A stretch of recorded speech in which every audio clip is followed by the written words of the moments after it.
नमस्कार, मैं हूं सुनील और आप इस समय देखना शुरू कर चुके हैं अपना खास कार्यक्रम खबर बिहार। खबर बिहार में बातें करते हैं बिहार की, खबरें होती है बिहार की। बिहार की खबरों के साथ-साथ देश दुनिया में क्या कुछ चल रहा है, तमाम खबरों से हम आपको कराते हैं अपडेट। बिहार में शिक्षा रोजगार का क्या है हाल और गाँव की सरकार को लेकर क्या कर रही है बिहार सरकार, तमाम खबरों से हम आपको कराते हैं अपडेट। आपको बता दें कि बिहार में राजनीतिक सरगर्मी इन दिनों काफ़ी तेज हो गई। जदयू और राजद के बीच बयानबाजी की दौर जारी। जहां तेजस्वी यादव ने एक बात कही तो जदयू की तरफ से उसका जवाब मिलना तय। इसी बीच एक और बड़ी खबर आ रही है कि सासाराम से खबर है कि स्कूल में नामांकन को लेकर फायरिंग हुई। बच्चे के नाम लिखवाने को लेकर विवाद हुआ था, यानी कि नाम लिखवाने को लेकर यह विवाद हुई और फायरिंग तक पहुंची। वहीं अगर बात बिहार के पप्पू यादव की करें तो बिहार में 29 सितंबर से यात्रा पर निकलेंगे सांसद पप्पू यादव। एससी एसटी एक ओबीसी और आरक्षण जैसे मुद्दों को लेकर 3 दिन की यात्रा करेंगे। वहीं बिहार में शराबबंदी पर केंद्रीय मंत्री जीतनराम मांझी का बयान आया है। कहा, गरीब लोग पाव भर शराब भी पी रहे हैं तो उन्हें पकड़कर जेल भेज दिया जाता है और दूसरी तरफ लाखों लीटर की तस्करी करने वालों को छोड़ दिया जाता है। तो यह मांझी का बयान चौंकाने वाली है। तो वहीं उन्होंने आगे कहा है, शराबबंदी पर जीतनराम मांझी ने आगे बयान दिया है, कहा है कि हम लोग रात में शराब पीते हैं तो हमें नहीं पकड़ा जाता है। बहुत ही अलग ढंग का यह शराबबंदी को लेकर सीएम पूर्व सीएम जीतनराम मांझी का यह बयान आया है। वहीं पटना के गांधी मैदान में एमएसएमई मंत्री जीतनराम मांझी ने 3 दिवसीय प्रदर्शनी सह व्यापार मेला का उद्घाटन किया है। आपको बता दें कि 156 दिन बाद जेल से बाहर आए सीएम केजरीवाल, सुप्रीम कोर्ट से बेल मिलने के बाद हुई है रिहाई। अशोक चौधरी की चुनौती के बाद बिहार की सियासत गर्माती दिख रही है। आरजेडी ने कहा कि तेजस्वी के दावे के बाद जदयू के लोग घबराए हुए हैं, जबकि बीजेपी के दावा किया है कि सीएम नीतीश की वजह से ही तेजस्वी टीम डिप्टी सीएम तक बन सके थे। तेजस्वी यादव ने एक वीडियो जारी कर दिया है बिहार के मुख्यमंत्री नीतीश कुमार का, अब उस पर राजनीति भी होने लगी है। आरजेडी नेता तेजस्वी यादव ने दिल्ली के मुख्यमंत्री अरविंद केजरीवाल को जमानत मिलने पर खुशी जताई है। वहीं मोतिहारी से खबर आई कि शिक्षिका कुमारी रूपलता पर एफआईआर दर्ज कराया गया है। फर्जी कागजात पर बनी है शिक्षिका, मध्य विद्यालय टिकैता की शिक्षिका बताई जाती हैं। तो इस तरह से शिक्षक बहाली की फर्जीवाड़ा विभिन्न जिलों से निकलकर सामने आ रही है। रोज कार्रवाई और एफआईआर दर्ज हो रही है। वहीं प्रस्ताव है, राज्य के शहरी क्षेत्रों में बिना बीमा वाले वाहनों का कटेगा अब ऑनलाइन चालान। ई डिटेक्शन पोर्टल के माध्यम से ऑनलाइन चालान कटेगा। बिहार पुलिस ने राज्य सरकार को प्रस्ताव भेजने का निर्णय लिया है, यानी कि राष्ट्रीय राजमार्ग के बाद अब शहरी क्षेत्र में बिना बीमा इंश्योरेंस के वाहनों के माध्यम से वाहनों पर सख्ती होगी। ई डिटेक्शन पोर्टल के माध्यम से उनका भी ऑनलाइन चालान काटा जाएगा। इसको लेकर बिहार पुलिस ने राज्य सरकार को प्रस्ताव भेजने का निर्णय लिया है। वहीं हम आपको बता दें कि सम्राट चौधरी का एक बड़ा बयान आया है। उन्होंने कहा, मछली और मुर्गी पालन से राज्य यानी बिहार होगा खुशहाल। पोल्ट्री एवं कह सकते हैं कि एक्वा एक्सपो का उप मुख्यमंत्री ने किया उद्घाटन। 14 किलो की मछली आकर्षण का केंद्र रहा। आपको बता दें कि पर्यटन स्थलों की बॉन्डिंग होगी। ब्रांड एम्बेसडर भी नियुक्त होंगे। कैबिनेट से मंजूरी के बाद विभाग ने बॉन्डिंग की रणनीति पर काम किया तेज। प्रचार की नीति बनेगी, सोशल मीडिया की भी मदद ली जाएगी। बिहार के पर्यटन स्थल अब पहचान के मोहताज नहीं होंगे। देश दुनिया के लोग राज्य के कोने कोने के पर्यटन स्थलों की खासियत से परिचित होंगे।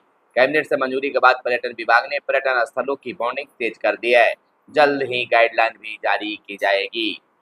वहीं हम आपको बता दें कि पेंशन योजना को लेकर केंद्र की मंजूरी अब मिल गई है। अब बिहार में कब मंजूरी मिलती है आने वाला समय बताएगा, लेकिन राज्य के शहरी निकायों को 826 करोड़ रुपए मिले हैं। नगर निकाय नगर विकास विभाग को लेकर वित्त आयोग की अनुशंसा के बाद सहायक अनुदान के रूप में मिली है राशि। स्वच्छता एवं ठोस अपशिष्ट प्रबंधन, पेयजल, वर्षा जल संचय पर होंगे खर्च। यानी कि राज्य के शहरी निकायों को कुल 826.50 करोड़ रुपए का सहायक अनुदान उपलब्ध कराया गया है। 15वें वित्त आयोग की अनुशंसा के बाद बिहार को मिली है 2023-24 की दूसरी किस्त से यह राशि दी गई है। इसके तहत 18 नगर निगम को 278.29 करोड़ रुपए, 87 नगर परिषदों को 335.02 करोड़ और 153 नगर पंचायतों को 211.60 करोड़ रुपए दिए गए हैं। वहीं आरोप जमीन सर्वेक्षण के नाम पर आर्थिक प्रताड़ना। वरीय अधिवक्ता बोले, सरकार के पास ही जमीन के कागज नहीं। आज़ादी के बाद जमींदारों के दाखिल रिटर्न ही कई जिलों में उपलब्ध नहीं है। बता दें कि बिहार में चल रहे जमीन सर्वे पर सवाल उठाते हुए पटना हाई कोर्ट के वरीय अधिवक्ताओं ने कई आरोप लगाए हैं। वरीय वकील जोगेश चंद्र वर्मा और कृष्णा प्रसाद सिंह ने बीते दिन मीडिया से कहा कि जमीन सर्वे के नाम पर लोगों को आर्थिक रूप से प्रताड़ित किया जा रहा है। उन्होंने कहा कि जमीन मालिकों से कागजात मांगे जा रहे हैं, जबकि सरकार के पास ही कागज नहीं है। कैडेस्ट्रल एवं रिविजनल सर्वे के बाद देश आज़ाद होने पर जमींदारों ने जमीन का रिटर्न दाखिल किया, जिसमें जमीन का पूरा ब्यौरा है, मगर आज कई जिलों में जमींदारों के रिटर्न नहीं है। कई प्रखंडों में जमाबंदी रजिस्टर 2 का पन्ना गायब या फटा है। सबसे पहले सरकार को जमींदारों के रिटर्न को सार्वजनिक करना चाहिए। तो इस तरह से जमीन सर्वे को लेकर कई आरोप लगाए जा रहे हैं। वहीं 3 दिन बाद भी जुड़वा बहनों का सुराग नहीं मिला है। घर से भागी पीरबहोर थाना क्षेत्र निवासी जुड़वा बहनों का 3 दिन बाद भी कोई सुराग नहीं मिला है। परीक्षा में कम नंबर आने पर मां की डांट से नाराज होकर 13 वर्षीय सगी बहनें बीते मंगलवार को घर से भाग गई थी। जांच में दिल्ली जाने वाली ट्रेन में नाबालिग बहनों के सवार होने की आशंका है। पुलिस किशोरी की बरामदी के लिए रेल थाना से संपर्क कर रही है। वहीं जीविका के बिहार मॉडल पर देश भर में चल रही है आजीविका। मुख्यमंत्री का यह बयान आया है। सारण के मढ़ौरा पॉलिटेक्निक कॉलेज को मिले 300 बेड के दो छात्रावास।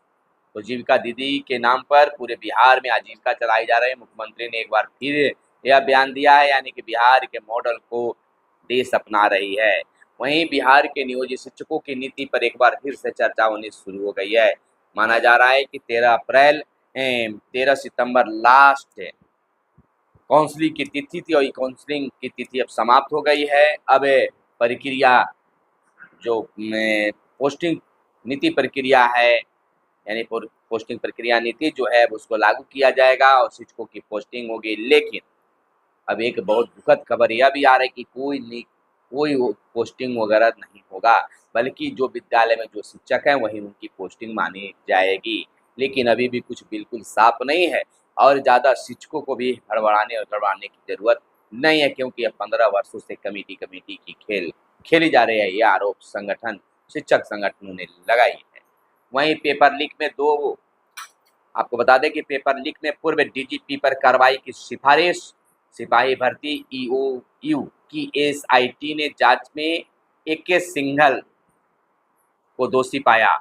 ईओयू एडीजी ने तमाम साक्ष्यों के साथ डीजीपी को लिखा पत्र। केंद्रीय चयन परिषद सिपाही भर्ती के तत्कालीन अध्यक्ष SK सिंघल पर शिकंजा। कई तथ्यों पर सिंघल को घेरा गया है। तो इस तरह से अब इस बातें निकल कर आने लगी है और सुई बता रही है, निशाना बता रही है कि क्या सही है। नई राष्ट्रीय शिक्षा नीति के अनुसार स्कूलों के ACERT डिजाइन कर रही है नया सिलेबस। स्कूल सिलेबस को लेकर 2026 से स्कूलों में लागू करने की तैयारी। शिक्षा विभाग लेगा अंतिम निर्णय इस पर। स्कूल सिलेबस में मुख्य रूप से होने वाले कई प्रावधान सामने आए हैं। नई राष्ट्रीय शिक्षा नीति के अनुसार राज्य यानी बिहार के स्कूलों के लिए नया सिलेबस डिजाइन किया जा रहा है। यह डिजाइन राज्य शिक्षा शोध एवं प्रशिक्षण परिषद की ओर से किया जा रहा है। जुलाई 2026 से स्कूलों में उसे लागू करने की तैयारी है। इसके लिए एक्सपर्ट कमेटी बना दी गई है जो सिलेबस को तैयार कर रही है। प्ले स्कूल से लेकर 12वीं तक के सिलेबस पर ध्यान दिया जा रहा है। इस पर कई बैठकें भी हो चुकी है। नई राष्ट्रीय शिक्षा नीति का लक्ष्य समानता, गुणवत्ता और जवाबदेही को प्राथमिकता देकर शिक्षा प्रणाली को बदलना है। वहीं हम आपको बता दें कि बेईमानी नहीं हुई तो बन जाती हमारी सरकार, यह कहना है तेजस्वी यादव का। बताते चलें कि पूर्व उप मुख्यमंत्री और विरोधी दल के नेता तेजस्वी यादव ने दावा किया है कि यदि बेईमानी नहीं हुई होती तो 2020 के विधानसभा चुनाव में ही महागठबंधन की सरकार बन जाती। तेजस्वी यादव कार्यकर्ता संवाद यात्रा के क्रम में बीते दिन को दरभंगा पहुंचने के बाद प्रेस से बात कर रहे थे। वहीं पर्याप्त कंप्यूटर वाले स्कूलों में ही बनेंगे मूल्यांकन केंद्र। सभी माध्यमिक एवं उच्च माध्यमिक विद्यालयों से मांगी गई है सूची। 7,000 से अधिक उच्च माध्यमिक विद्यालय हैं पूरे बिहार में। वहीं 3,000 से अधिक माध्यमिक विद्यालय हैं बिहार में। वहीं हम आपको बताते चले कि अपराध में बिहार 19वें नंबर पर। फिर तेजस्वी क्यों बदनाम कर रहे हैं, जदयू का यह सवाल। नेता प्रतिपक्ष के राज्य में बढ़ते अपराध के आरोपों को खारिज किया गया है। जदयू ने बढ़ते अपराध को लेकर नेता प्रतिपक्ष तेजस्वी यादव के आरोपों को खारिज किया है। उनसे पूछा है कि NCRB national crime record bureau के 2022 के आंकड़ों के अनुसार जब अपराध के मामले में बिहार देश में 19वें नंबर पर है तो फिर आप बिहार को क्यों और कैसे बदनाम कर रहे हैं। पार्टी के मुख्य प्रदेश प्रवक्ता नीरज कुमार, प्रवक्ता अंजुम आरा एवं मनीष यादव बीते दिन मीडिया से मुखातिब होकर यह बातें कही। वहीं हम आपको बताते चले कि स्वच्छता पर पुरस्कृत होंगे स्कूल। आपको बता दें कि स्वच्छता को लेकर स्कूल और बाजार पुरस्कृत किए जाएंगे। 19 को राज्यपाल मिशन टोटल सेग्रीगेशन की करेंगे शुरुआत। डोर टू डोर कचरा उठाओ से 70% लोग स्वच्छता अभियान से जुड़े।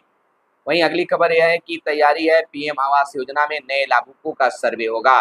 केंद्र ने दी अनुमति। ग्रामीण विकास विभाग ने सभी जिलों को जारी किया निर्देश, यानी खास निर्देश प्रधानमंत्री आवास योजना ग्रामीण को लेकर दिया गया है। प्रधानमंत्री आवास योजना ग्रामीण के तहत राज्य के नए लाभुकों के नाम जोड़े जाएंगे। नई सूची तैयार करने के लिए सभी जिलों में जल्द सर्वे शुरू होगा और उसके आधार पर ही नई सूची बनेगी। राज्य में 5 वर्ष बाद यह सूची बनेगी। इसको लेकर ग्रामीण विकास विभाग ने सभी जिलों को दिशा निर्देश जारी कर दिए हैं। 8 साल में कह सकते हैं कि 8 साल में बने 36.60 लाख आवास। 1 लाख लाभुकों को जल्द मिलेगी पहली किस्त। योग्य लाभुकों को ऑन स्पॉट तस्वीर लेंगे आवास सहायक। सभी लाभुकों के नाम आधार कार्ड संख्या के साथ जोड़े जाएंगे। तो यह बड़ी खबर हम बता रहे हैं आपको। तो वहीं बिहार के मुख्यमंत्री नीतीश कुमार ने कहा है कि जल और हरियाली रहेगी तभी हम सुरक्षित रहेंगे। बात भी सही है। 130 करोड़ की योजना की मुख्यमंत्री ने स्मरण की मैंने सौगात सारण को दी है। मझौड़ा ITI में वर्कशॉप एवं टेक लैब के भवन का किया उद्घाटन। पॉलिटेक्निक कॉलेज में 300 के 2 छात्रावासों का किया लोकार्पण। अमनौर में 20 योजनाओं का उद्घाटन एवं शिलान्यास भी मुख्यमंत्री नीतीश कुमार के द्वारा बीते दिन किया गया है। तो यह थी आज की खास प्रमुख खबरें जो आपके लिए काम की खबरें हो सकती है। तो फिर मिलते हैं अगले वीडियो में। तब तक के लिए दीजिए इजाज़त। जय हिंद, जय भारत, वंदे मातरम।